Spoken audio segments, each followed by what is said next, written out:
Hello, thanks to everyone for coming today. Hello. Our class. I'm Elaine McDonald, and the person I'm going to present is Madge McDowell Breckinridge. Now, Madeline was born in 1872 in Franklin County, Kentucky. But when she was a young girl, her family moved to Ashland here in Lexington. Now, Ashland was the home of her great-grandfather, Henry Clay, U.S. Senator, three-time presidential candidate, and quite famous Kentuckian. Even when Madeline was a child, Henry Clay's legacy still remained in Lexington. And moreover, on her father's side of the family, her father was Henry Clay McDowell, and he was a wealthy businessman and investor in eastern Kentucky and Chicago, and he had been a major in the Civil War. He also did quite a bit of public service himself. So with these two lines, she was expected, even as a child, to perform some form of public service. Now, she had 3 brothers and 2 sisters, and she was the 6th, actually, she was the 6th child. There was a 7th child who died young. But throughout her life, she relied upon her sisters, and an aunt came to visit and stayed. It was Henry Clay McDowell's sister, and her and Madge just took up together famously. Now, Aunt Madge, as she was also known, because Madeline was named after her, was an architect and an inventor. And she never married. She was quite independent. She had her own source of income. But her brother thought it was more proper in those days that she should live with the family. So she did. And she was a great example for Madge as well. As a little girl, Madge loved her father. She often rode on his horse with him. She had her own pony cart. And Lexington was quite different in those days, but they were upper class, and they had quite a bit of property in the estate at Ashland. The town didn't quite reach there yet. And she could ride her horse about, even go hunting. She was allowed to do that as long as she was careful. She said one night she stayed out all night, but she didn't let her dad know while she was hunting rabbits.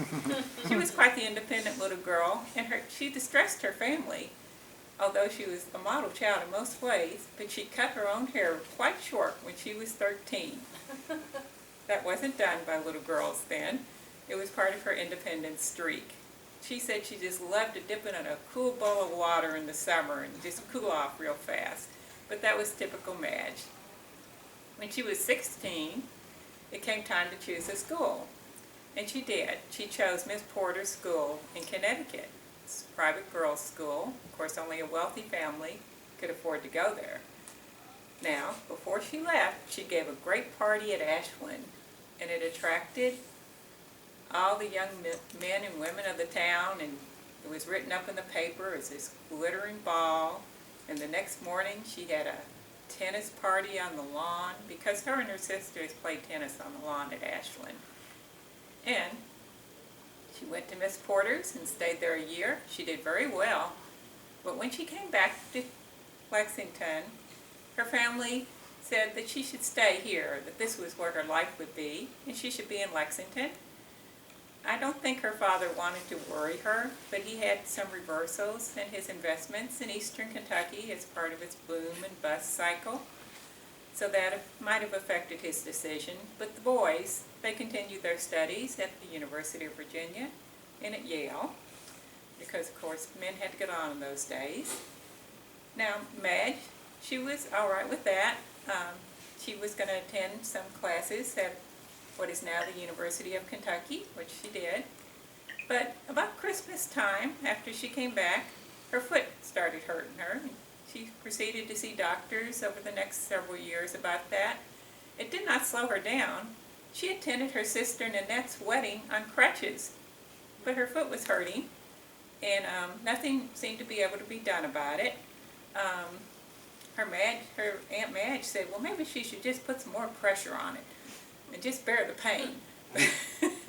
But I think she was good-natured about it all, and she hopped around, and she had been a wonderful dancer and had a lot of beaux who were pursuing her and loved to dance with her, but that kind of slowed her down. Also, she was a great tennis player and loved to beat people in tennis, but of course her foot was causing trouble. Well, she continued her social activities, but on the other hand, she kept seeing doctors, and finally she visited doctors in New York, and they found that tuberculosis had infected the bone of her foot, and she had to have it amputated. Now, you would have thought this would have slowed her down. She recovered for about a month, and she was back at it. She was visiting friends in Louisville. Her beaux were still coming around, and several asked her to marry them again, even though she'd lost her foot. But she didn't favor any of them. Some of them were a little bit older and maybe a little too serious for her. One she did favor was the brother of her best friend, Sophia Breckinridge was her best friend, and she was a little bit older, and she'd graduated college, and she was interested in becoming a lawyer. Of course, that wasn't really done by young ladies in the South. So Nespa, as she was called, decided she needed to go to the University of Chicago, which she did. She made quite a career there in social reform, worked at Hull House, and her and Madge continued to correspond. But meanwhile, Deshay accompanied Madge to more and more events. This was a bit scandalous, even though the Breckinridges were quite a well-known, famous family, because their father had been notoriously sued by a woman before he married his current wife, who was his second wife, for breach of promise. And he was generally being shunned by much of polite society. Society in Lexington, they liked to gossip, and they were not kind to people they thought broke the rules. Nevertheless, Madge kept up her friendship with the Breckinridges, and she kept going out with Deshay, and she knew her father didn't quite approve, but she finally told her father that she could not quite live without Deshay. And they married at Ashland in a very private ceremony. Afterwards, they honeymooned in New York City.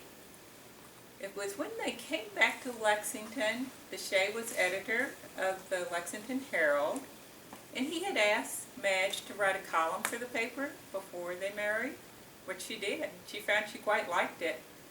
She read books and wrote about the social reform ideas, like they were experimenting with at Hull House.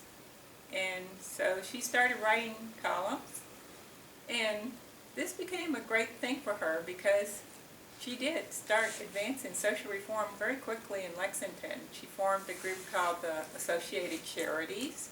She didn't believe in random charity, just giving handouts to people. She thought it should be scientific. If you're going to help people, make sure you get them on their feet. Don't give a man a fish, teach him to fish, sort of thing. So that's what she did, and she actually got in quite a to-do with the Salvation Army. She thought they were just doing too many handouts. But she also put her money where her mouth was, so to speak, because when she wanted to raise funds, like she did for a playground, she helped fund it, but moreover, she called all her wealthy women friends, and she said, I'm putting in $100 for this. How much can you put in? Can you match me? And they did, and that way, whatever cause she was promoting, whether it was the new playground that she wanted for the west side of town, or shoes for the children there, the immigrant children who had none, she got her friends to put in $100, and pretty soon there was $1,000 and more. And quite often, she even called upon her family to contribute as well. And such was the case with the school that later became known as the Breckinridge School, but she insisted it be called the Lincoln School after Abraham Lincoln during her lifetime, because it was a school that she raised money for, and it was the only school for the poor children of Lexington, the immigrant Irish community, that had really, their streets were nothing but dirt. They didn't have a place to play, and thus she started the first playground and kindergarten for them, and that expanded to the school. And she went beyond that. She got the women's league that she formed, all involved to raise money and do things. And all this had started from a little church group she had been in as a teenager called the Gleaners. It was the Christ Episcopal Church that they went to. And her sister Nettie had been the one that was president of the small group. But when Nettie married, that left an opening, and Madge stepped in, took over the group, and quickly organized a trip to the mountains. They went to Proctor, Kentucky, where there was a mission school. And the girls she brought from Lexington got enthusiastic about it. They made several trips. They funded a school there, got classes started in sewing and teaching for the mothers of the area, got kindergarten for the children, and the school became a meeting place for the mountain people there. It was quite a success, and it was after she came back from that that she really got going in Lexington with the playgrounds and public parks. If you go to Woodland Park today, thank Madge McDowell Breckinridge, because she's the one that got public parks for Lexington, especially Woodland Park. And when you see playgrounds at schools, that's also her doing. In kindergarten, she was the first one to start kindergarten in Kentucky. And these were all social reform ideas that she had brought. So that alone would be enough, I think, to make her a place in history in Kentucky. But Madge, she saw more needed to be done. Lexington was quite a lawless city. There was a lot of saloons. People had guns, men. There was a notorious case around 1900 where an innocent man was shot by a rather notorious criminal. The criminal walked away free, was never located, not for years. The women of Lexington, joined by Madge, of course, decided this was too much of an outrage. They got together, passed a resolution against it, which Madge presented to the men, the courts, and they offered a reward for capture of this man. But it was so typical of the day, and this is partly what made Madge so concerned about getting more civic improvements in Lexington and the saloons as well. Now, the saloons played a role in more than lawlessness at the time. There was a big movement to prohibit alcohol, and that was because men had pretty much total control over the household income, and if they drank it away, that just left the women and children destitute. And there was a lot of people, men and women, concerned about this. But every time the women tried to get anything done with the vote, the alcohol lobby or the bars would get together and lobby against women having a voice in public because they were afraid of women getting the vote and voting in a ban on alcohol. Now, of course, we know that the ban on alcohol took effect with the 18th Amendment, and women didn't get to vote to the 19th Amendment. So it didn't take that, but women were much behind it. And Madge was much behind that too, but she wasn't one of the people like Carrie Nation at all, because that was not her way. She was known as a very kind and persuasive woman. But once she got involved in the social justice, she started traveling the country. She traveled through the whole South and toured cotton mills where she saw children slaving away, women and children slaving in the cotton mills. At those days, there wasn't really any rule against child labor back then. There were laws against it, but they weren't really enforced, especially in the South. And the children's little fingers and little bodies were used in those cotton mills in the South. This affected Madge so greatly that she testified before Congress and many legislators, including the Kentucky legislature, and worked to get through laws against child labor. That was one of her many accomplishments. She also worked to get raise the age of women to age of consent, which was 12 in Kentucky back then. Believe it or not. At least they raised it to 16 after much pressure by her and other women. But through all this, she relied upon women, other women through the league that she organized and through the associated charities, and she did a lot of her work that way as well as public speaking. She got involved in women's suffrage officially when her cousin Laura Clay had to give up the presidency of the Kentucky Equal Rights Association. And this was in 1912. They changed the rules. Laura Clay, the daughter of the great abolitionist, her and her sisters had formed this Equal Rights Association back in 1888. Now we're in 1914. They wanted suffrage for women. They wanted the Kentucky legislature to give suffrage for women. And they started this in 1888 officially. And now we're in 1914. And they've changed the rules of the CARA so that one woman can't be constantly reelected, as Laura was. I don't know why they changed the rules, but she had been the president up till then. And Madge took over as president. And before that, she had said, I don't want to do this if it will take away from the work I'm doing for children and women otherwise.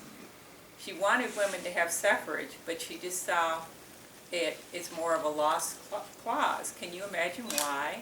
How long had women been working for suffrage in this country, as well as other countries, to no avail? So she thought she could get these other social reforms done, and she did many of them without suffrage, although she would have loved to have suffrage. Now this is 1912, and she takes over as CARA, and things start to change a bit.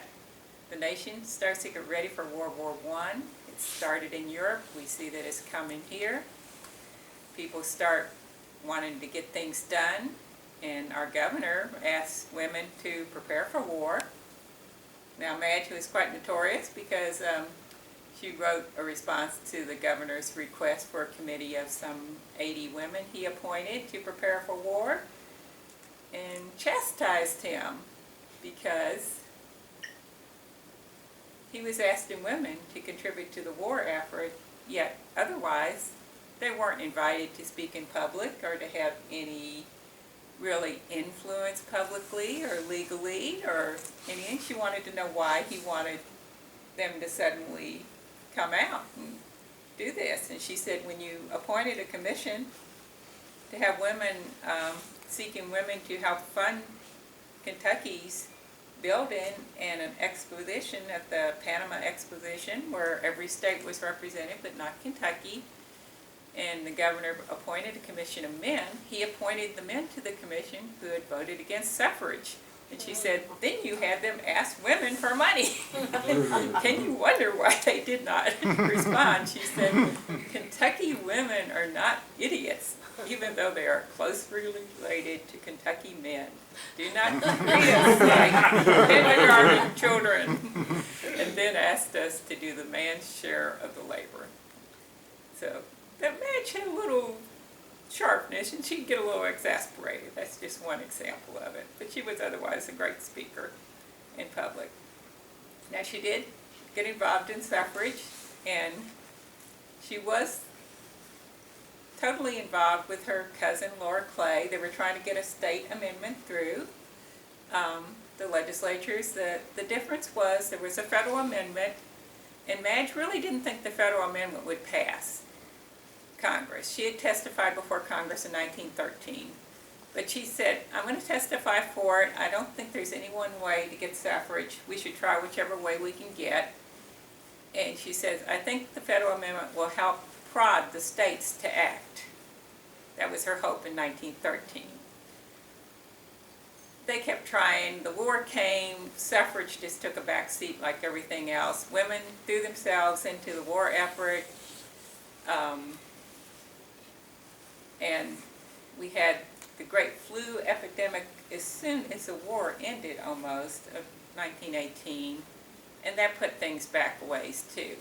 But between Prohibition coming, which it did with the 18th Amendment in 1919, it actually passed, and the Great War, where women took such a role, the opposition to women's suffrage decreased at the federal level, and Woodrow Wilson, the president at the time, was for it.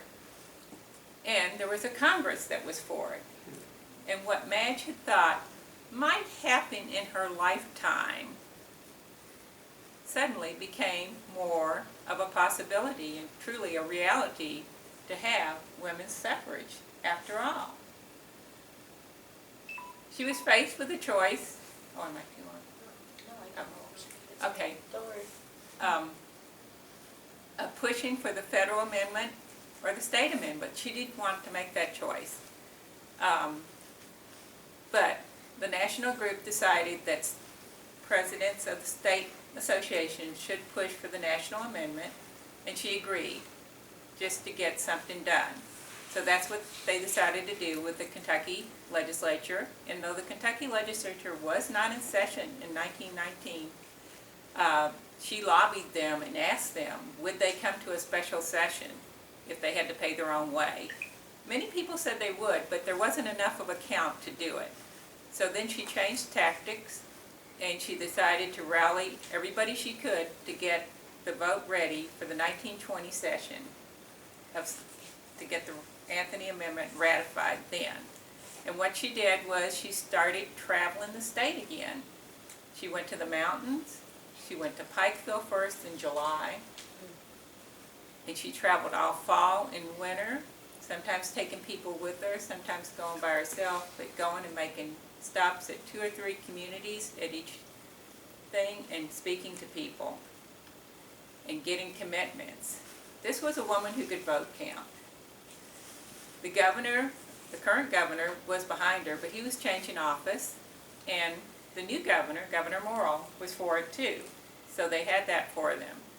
But still, they were working very hard on that. And it did turn out that on the first day of the session in 1920, they passed the Anthony Amendment in the Kentucky legislature. Now Madge saw that happen. She worked for more bills through the legislature that session. That did not stop her. She continued her social agenda. She left and did more touring, trying to get the Anthony Amendment ratified in more states. And she did one thing she always wanted to do. She took a trip to Europe. Unfortunately, her husband, Shay, did not accompany her, even though she wanted him to. They had a little fight in New York City, and he went back home, and she went to Europe with her friends and stayed there for several months. Touring, she quite enjoyed it. But remember, she had accomplished a great goal of her life in getting the Anthony Amendment passed. She came back to Lexington, to Kentucky, and was at home at her place on Linden Walk and passed away Thanksgiving Day, having suffered a stroke the day before, 1920. But before that, she did vote in the presidential election that year. So, and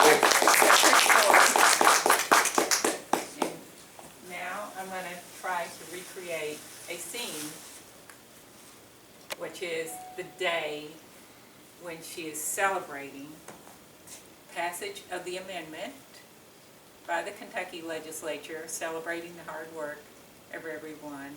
And I'll try to be Madge, which is a tough call because she was quite a woman. But this will be January 7th, 1920, and I'm going to describe the setting for you, and then I'm going to try to be Madge, is my reenactment.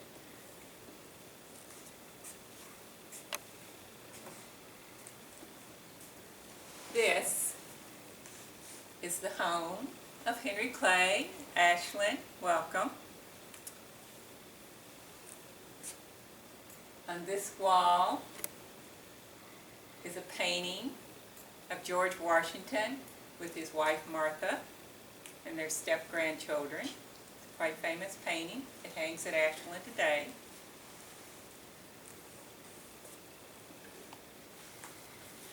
Over here on this wall is a fireplace. It's a marble fireplace with a gilded mirror. It's almost floor length. It's quite an impressive sight. It would have been part of this wealthy, impressive house. We have to remember that Madge did not live in this house, though. Over here are windows looking out on the lawn where Madge would have played tennis as a young girl. And behind me, the next room with a large opening through it is a dining room. It's set up today with poinsettias on the table, a silver tea set, and little pretty tea cakes. Everything's ready because we're going to have a reception at Ashland today for 150 women. These are all women who belong to the Kentucky Equal Rights Association, which has just met in Lexington, traveled to Frankfurt for 2 days in a row to see this amendment pass, and they have been celebrating all day long at different parties. But this is the chance of many of them to see Ashland for the first time.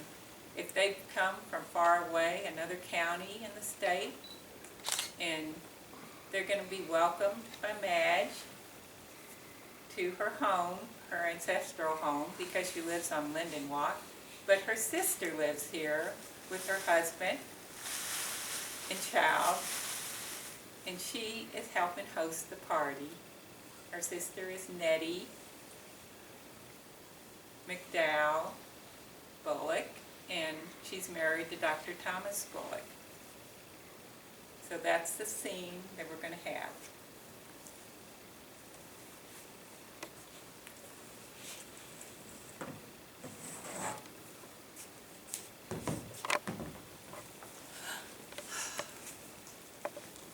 Nettie, it's so beautiful.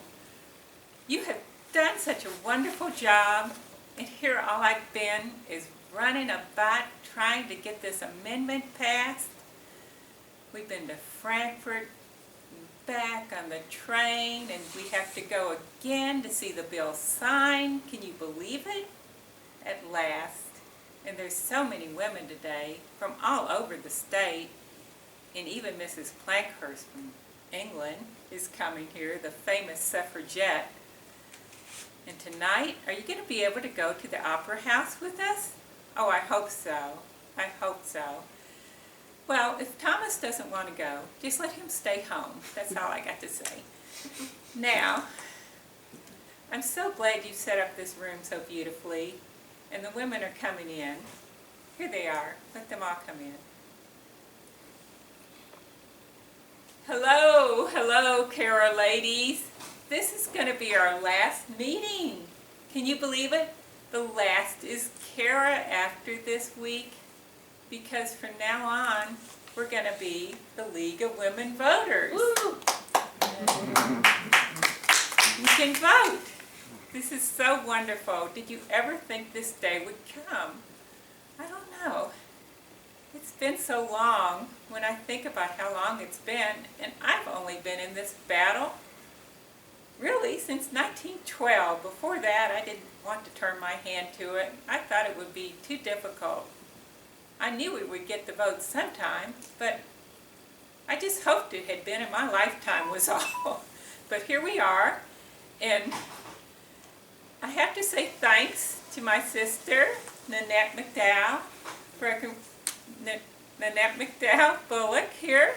She has prepared this lovely reception for us, and many of you here from Lexington know her because she's the one that ran for the school board when we were trying to give women the right to vote for school board elections. And here she is. She's been with us all the way on the suffragette train, and she took care of our ailing mother and our Aunt Madge before they passed. They would have loved to see this day. Oh, if they could only be here. if so many people could be here, even Susan Anthony, but she passed quite a while ago, before her amendment got to Congress and got through. Well, persistence, that's what we need to have, is persistence. And we have had it. We started this last year, traveling to the mountains. I remember how beautiful it was. I went up by train. We went to the mountain gathering. I gave my speech. And afterwards, I knew we had a chance. Because an old grizzled mountaineer came up to me and he said, "I'm for you." And I knew then that we had to keep going, that there was no quitting, but we had to do it. It took work, and many of you here in this room were with me when we caught the 6 a.m. train out of town and went to visit legislators and twist their arms a little maybe, but we got our votes lined up. And these last 3 days or so, they have just been a whirlwind with the CARA convention and all the receptions afterwards. And I know that you all can't possibly be as tired as I am, not with my, I'm so sorry, my foot. There was a time here when I danced in this room, and I could dance then and play tennis, but when I lost my foot, I lost that part of my life.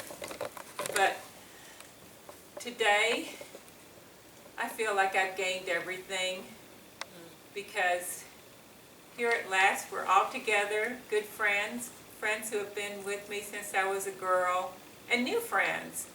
And we know we're happy to have the new ones too. Some of you I recruited in 1914 to come on and join the women's revolution of getting the vote, getting suffrage, and we had to lie and wait through the Great War, and that took quite a bit of patience, but we all pulled our part in the war.